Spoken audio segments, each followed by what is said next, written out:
Hi Dom, my name is Diogo and I've never been someone who believed in the supernatural. As a doctor, our profession exposes us to all kinds of situations, but what happened that night at the hospital still leaves me without an explanation. It was a stormy night and I was in a small old hospital in a town where silence dominated. At night, emergencies were usually routine, small falls, fevers, or superficial cuts. But that night everything changed for good. The wind was hitting the windows hard, and the sound of the rain was deafening. I remember looking at the clock just before everything happened. It was 1:55 a.m. The corridors were almost deserted. Some patients were sleeping, others under observation, while the on-call team tried to stay calm amidst the oppressive atmosphere caused by the storm. Suddenly, at 1:55, everything went dark, a complete blackout. The hospital plunged into a darkness that for some reason didn't seem natural. It wasn't the typical blackout where in a few seconds the generator kicks in. No, this was different. A silence so deep took over that even the storm seemed to stop for a moment. What disturbed me the most was the cold. It wasn't the usual chill of the early morning, it was something more intense. An icy draft spread through the corridors, and the feeling of being watched became overwhelming. I tried to rationalize maybe the blackout was affecting the temperature, but something in the environment changed, something I couldn't explain, but it left me uneasy. The generators took longer than usual to restart, and when the lights came back on, something in the hospital seemed different. It was as if the darkness had brought with it a presence, something we couldn't see but that everyone felt. That night was just the beginning of a series of strange events that would always happen at the same time. 1:55 a.m. In the following days, the blackouts became routine, always occurring at the same time, and accompanied by that unsettling feeling that something else was there. At first, I attributed this to technical problems, but what really disoriented me were the patients' reactions. Some began to report strange sensations, like the sound of footsteps in the empty corridors, doors closing by themselves, and the most frightening voices. Voices they claimed to hear during the blackouts. Patients who were usually rational, with no history of psychiatric problems, looked at me with fear in their eyes, describing things I had refused to believe until then. The hospital staff also started commenting on these events, but always in hushed tones, as if they feared that speaking openly might intensify the phenomena. Everyone avoided the obvious question hanging in the air: what exactly was happening at 1:55? I decided to investigate. I couldn't continue working amidst these strange blackouts without trying to understand what was happening. I combed through reports, records, anything that might give me a clue until I found it. On the night the blackout started, exactly at 1:55 a.m., a patient had died. He was a homeless elderly man, admitted hours earlier with severe injuries. According to the report, he had been attacked, but the police couldn't identify the assailant and the case was filed as unsolved. What bothered me wasn't just the coincidence of the time of death with the blackouts, but a detail that no one seemed to have noticed. The elderly man had said a few words before passing. A nurse who attended to him told me that with his last breath, the man murmured, "I'm not done here. He's following me." Those words stayed engraved in my mind. What did they mean? Who was he referring to? The nurse said that at the time it didn't seem important, but now, after everything that had been happening, those words took on a new meaning. Weeks passed, and the strange events persisted. At 1:55, the lights would fail, the machines would stop, and the hospital would be enveloped in total darkness. No one dared to walk the corridors during those minutes, but those who did said they saw a figure, the silhouette of a man that disappeared as soon as the light returned. At first, I thought it was just a rumor, born out of the widespread fear, but one night I saw it. I was in the emergency room examining a patient when suddenly the blackout occurred again. The generator took time to reactivate, and in those minutes of darkness, I felt a presence behind me. I turned slowly, and there in the corridor I saw him. It was just a shadow, but it had the unmistakable shape of a man. He didn't move, didn't walk. He was simply there, watching me. My heart seemed to stop for a moment, and when the light came back on, there was no one there. Since then, I knew that what was happening at the hospital wasn't something easily explainable. I continued my investigation and discovered that the elderly man had been attacked by someone never identified. The case, full of obscure points, seemed to hide something deeper. Perhaps the killer was still free, but one thing was clear. Somehow, the elderly man's soul hadn't found rest. I don't know if the mystery of that night will ever be solved, but I can guarantee that since then, every time the clock strikes 1:55, all of us at the hospital feel the same thing. A presence we can't see but that watches us from the shadows. Before we move on to the next story, if you're new here, don't forget to subscribe to the channel and hit the notification bell to receive the upcoming stories.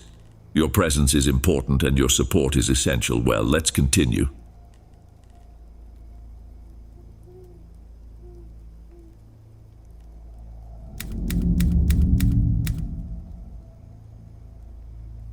I work at a small rural hospital, one of those that seem to have been forgotten by time.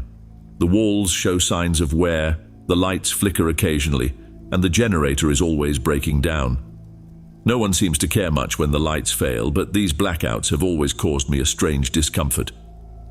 The first time I noticed something different was months ago, during my night shift. The lights started flickering as usual, but this time the feeling was different. At 2:30 in the morning, the hospital was plunged into darkness. The generator, which should have turned the lights back on in seconds, took longer than usual to function. In those seconds of darkness, I felt a strange tension, as if something or someone was lurking in the shadows. At that moment, I was checking on patients in the intensive care unit, and everything seemed in order. The monitors buzzed, the machines kept the patients alive. However, there was something different in the air. Something invisible, but that I could feel. I walked down the corridor with my flashlight, but the light seemed weaker than usual. At the end of the corridor, a shadow moved quickly, so subtle that for a moment I thought it was just my imagination. I decided not to mention it to anyone. The following night, the same thing happened. The generator failed, the lights flickered, and in the seconds of darkness, that sensation of presence returned. I didn't see anything, but I knew there was something there. I don't know how to explain it, but the feeling was always the same when the lights went out, as if something was waiting for that specific moment. Although blackouts were not uncommon, I began to notice that they always occurred at the same time and always in the intensive care unit. I couldn't shake the feeling that there was something behind these electrical failures. The shadows seemed denser, and the air heavier. On one of those nights, while doing my usual rounds, the blackout happened again. I was walking down the corridor when suddenly the lights went out completely. This time, the darkness lasted longer than usual, and in the middle of it, I felt a cold breeze pass over my back as if someone had walked past me. There were no open windows, no drafts, but the sensation was as real as any other I've ever felt. I tried not to panic and continued with my tasks. However, I noticed that the patients in the ward were more restless. During the blackouts, some murmured in their sleep. Others moved their hands uneasily, as if they were feeling the same thing I was. Everything was starting to feel strange, as if a heavy energy was taking over the environment. I decided to talk to a colleague about what was happening, but he gave me the expected answer. It was just stress, something common in hospitals. As much as I wanted to believe that, I couldn't shake the feeling that there was something more. One night, while reviewing the chart of one of the more critical patients, a blackout longer than usual caught me by surprise. Everything went completely silent. Not even the buzzing of the monitors could be heard. The generator took a long time to kick in, and for a few minutes the hospital was immersed in a disturbing darkness. And then, in the middle of that silence, I heard it. It wasn't a loud sound, more like a whisper, so faint it almost went unnoticed, but clear enough to give me chills. It seemed to come from the end of the corridor, where there was no one but me. I slowly advanced with the flashlight, even though I didn't want to. Each step felt heavier, and the air colder. Midway, the light flickered. But this time, it wasn't just the flashlight. When I raised my eyes, I saw something move in the shadows. It was just a dark silhouette, but its presence made me freeze. I couldn't tell if it was a person or just a play of lights. But I knew I wasn't alone. Finally, the lights came back on and the figure disappeared. I stood still for a few seconds, trying to understand what had just happened. There was no logical explanation, but how could I explain it without sounding paranoid? The blackouts continued in the following days, and every time they happened, that sensation returned. Some colleagues also started noticing strange things, but no one wanted to talk about it openly. It was as if everyone knew something wasn't right, but we avoided naming it. Over time, I noticed a pattern. Every time there was a blackout, one of the more critical patients would worsen. It wasn't immediate, but always after those nights when the lights failed, the vital signs of some patients inexplicably dropped. I tried to ignore it, convincing myself that there was a medical explanation, but deep down, I knew it wasn't like that. One night, after an especially long blackout, one of the patients died. He was in critical condition, but his death was sudden. The official cause was cardiac arrest, but I couldn't stop thinking about what I had been feeling in recent weeks, as if something in the hospital was causing these blackouts, something invisible. I don't know what happens here when the lights go out, but what I've experienced has left me with more questions than answers.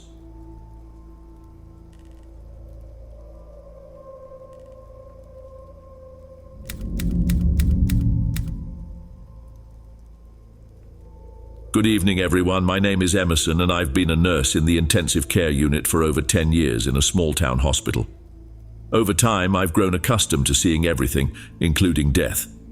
As difficult as it is, it becomes a constant presence in our work.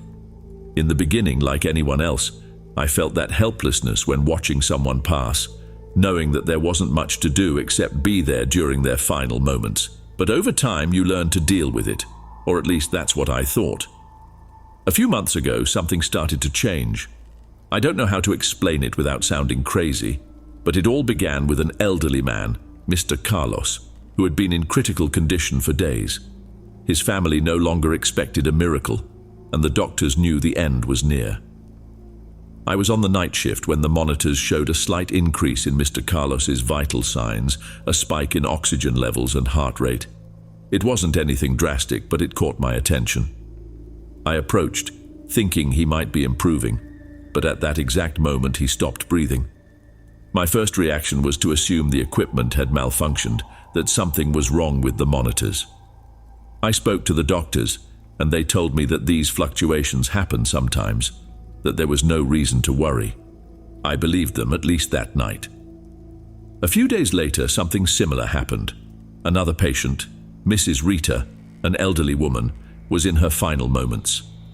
This time, the spike in her vital signs was even briefer, but the pattern repeated. Shortly after she passed away, that's when I started to worry. Maybe it was a coincidence, but I couldn't stop thinking about it. Just before dying, it seemed like the body was trying to cling to life, as if making a last effort. At first, I tried not to give it too much importance, but over time, this pattern continued to repeat. Always at night, always on my shift, always that small spike, followed by the last breath and then death. My colleagues didn't seem to notice, or perhaps they preferred not to comment. It was as if only I could see these slight fluctuations, these subtle signs. I didn't know if I was going crazy or if something strange was actually happening. I admit I became obsessed. I started reviewing the patient's records, trying to find a connection between them, but there was nothing. Some were elderly, others victims of severe accidents, others suffering from terminal illnesses. There was no clear pattern except for that last breath. On one particular night, I remember taking care of a young man in his 30s who had been in a car accident. His chances of survival were minimal. He was alone in his room. His parents lived far away and had not yet arrived. While monitoring his vital signs, I saw that familiar spike on the monitors. It was quick, but it was there. I approached, concerned, and at that exact moment he opened his eyes. He didn't say anything, but he looked at me directly, as if he wanted to tell me something, as if he was asking for help. Before I could do anything, his gaze faded, and the monitor displayed the flat line. That night I went home with a knot in my stomach. I couldn't sleep. The feeling of helplessness consumed me. What was happening? Why did only I seem to notice? Over time, the nightmares began. I saw the patients who had passed away during my shifts, sitting on their beds, with their eyes fixed on me. It was as if they were waiting for something, as if they wanted me to understand something that I couldn't grasp. I would wake up in the middle of the night sweating with the sensation that someone was watching me in the darkness. I decided I couldn't continue like this. There was something about those final moments that was affecting me more than I could bear. So I started talking to the patients, even if they were unconscious, just before they died. I would tell them I was there, that they weren't alone. I don't know if it made any difference to them, but it made me feel better, as if I was fulfilling my duty until the end. One of the last times this happened was with a woman named Clara. She had been in a coma for days, and the doctors had already informed her family that there was nothing more to be done. That night, just before she passed, the monitors once again showed that slight spike in her vital signs. I approached and, even knowing she couldn't hear me, whispered that everything was okay, that she could rest. When the monitor showed the flatline, I felt a strange peace, but also an unease I couldn't ignore.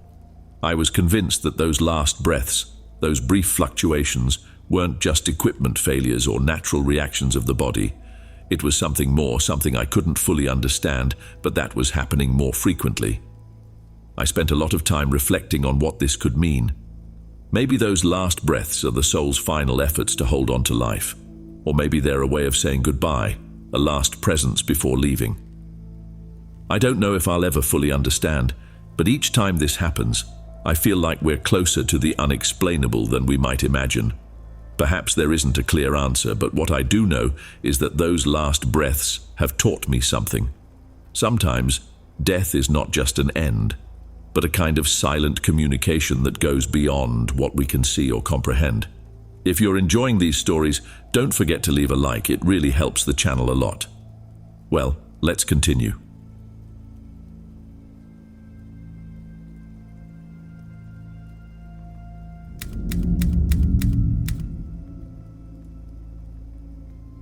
A few years ago, I worked in a hospital that always carried a heavy atmosphere.